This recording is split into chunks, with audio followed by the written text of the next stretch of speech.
vou trazer aqui um outro ponto para a gente analisar, porque hoje a primeira turma do Supremo Tribunal Federal aceitou a denúncia contra a deputada federal Carla Zambelli e contra o hacker Walter Delgatti Neto por invasão ao sistema do Conselho Nacional de Justiça. Isso para inserção de dados falsos.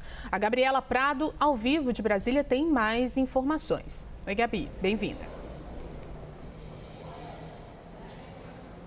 Oi, Juliana. Boa noite a você e a todos que nos acompanham. Decisão unânime da primeira turma do Supremo Tribunal Federal.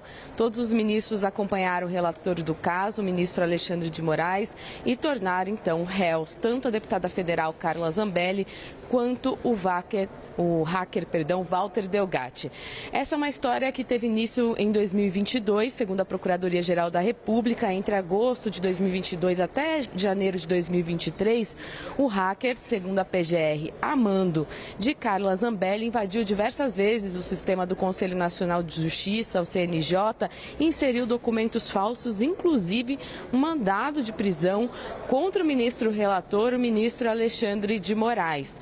Então, a Procuradoria-Geral da República aponta na denúncia que Carla Zambelli foi uma espécie de autor intelectual dessas invasões, que ela teria contratado o hacker Walter Delgatti, prometendo trabalho, inclusive fazendo pagamentos, isso também de acordo com um relatório da Polícia Federal, para que o hacker fizesse essas inserções falsas no sistema do CNJ, com o objetivo de tirar a credibilidade do sistema judiciário, de impor aí um constrangimento diante dessas invasões. Então, a Procuradoria-Geral da República manifestou, denunciou Carla Zambelli e Walter Delgatti, e hoje eles se tornaram réus, vão responder a uma ação penal, tem todo o procedimento de uma ação penal, então a decisão não deve vir rapidamente, mas agora, oficialmente, eles respondem a essa ação na Suprema Corte. Lembrando que Carla Zambelli já tem uma outra ação penal em tramitação, daquele caso que, pouco antes das eleições de 2022, do segundo turno, ela perseguiu um jornalista na rua com arma em punho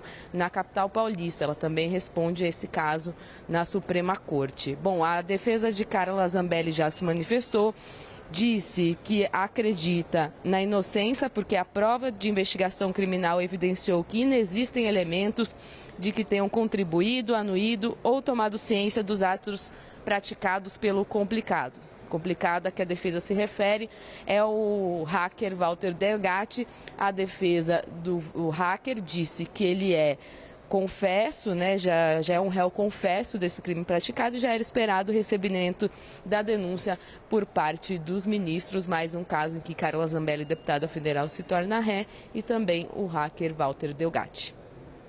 Muito obrigada, Gabriela, pelas suas informações. Vamos comentar, então, isso aqui no estúdio. Pedro Venceslau conversou hoje com Carla Zambelli. E o que ela disse? Carla Zambelli tem mantido uma discrição muito grande durante todo esse processo.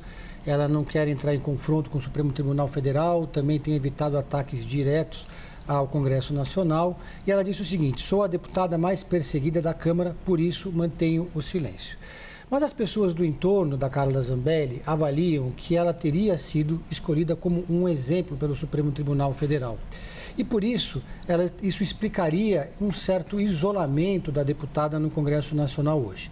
Depois dessa decisão do STF, de fato, a gente viu muitas poucas manifestações de defesa ou de solidariedade com a parlamentar. Os familiares e pessoas próximas ao presidente Jair Bolsonaro se mantiveram em silêncio nesse momento.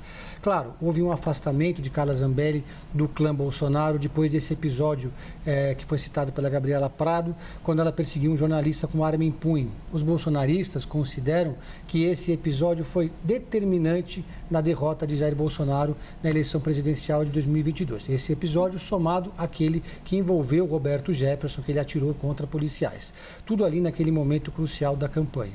Carla Zambelli já foi uma liderança importante do bolsonarismo, foi reeleita deputada federal, quase o dobro de votos do seu primeiro mandato em 2022, no primeiro turno, antes, claro, desse episódio.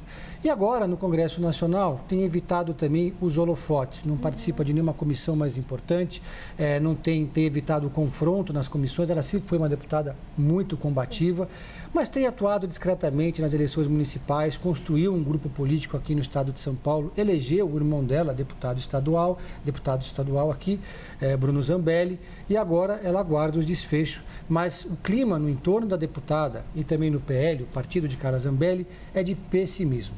A avaliação é que provavelmente ela deve ser condenada para que sirva de exemplo para outros parlamentares bolsonaristas. Juliana.